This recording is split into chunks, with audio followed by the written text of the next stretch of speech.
مرتبه عشق در غمپاره های ایجاد استاد خلیل الله خلیلی.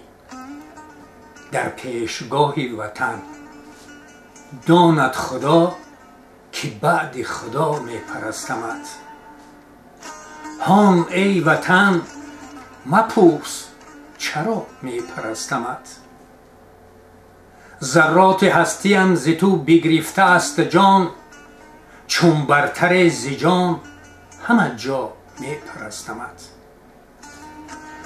در نیمه شب که باز کند آسمان درش، با 100,000 دست دعا می پرستمت.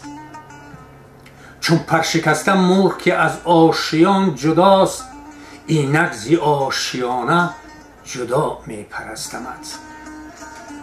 پیری نمود قامتم از بار درد خم، زاری کنان با قدی دوتا می پرستمت.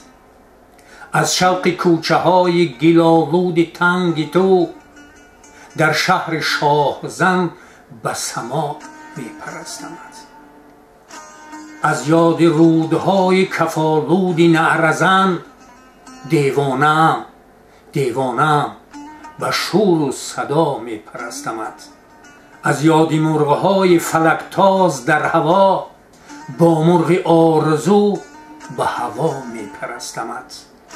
از یاد آن چنار کهنسال سبز پوش، در پیش برگ جدا می پرستمت. چون بوی گل به یاد تو هم می برد به باغ، با لرزش نسیم صبا می پرستمت. هر جا که مطربی کند از شوق نغمه سر، در پرده ساز و نوا می پرستمت.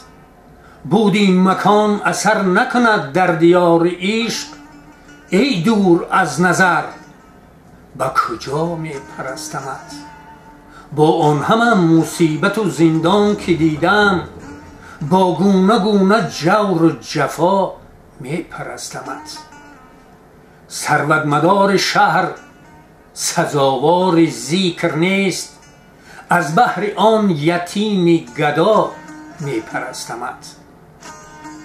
ارباب جاه در خوری تعظیم نیستند، از یاد قوم برهنه پا می پرستمت.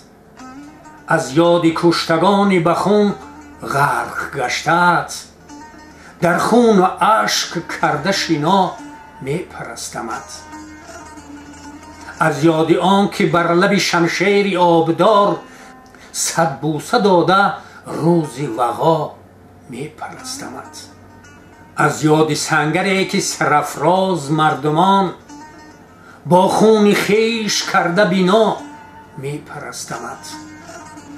در تنگنای زندگی و خوابگاه قبر، در عالمی فنا و بقا می پرستمت. هم با سریر خانه و هم با زبان دل، هم آشکار هم به خفا می پرستمت.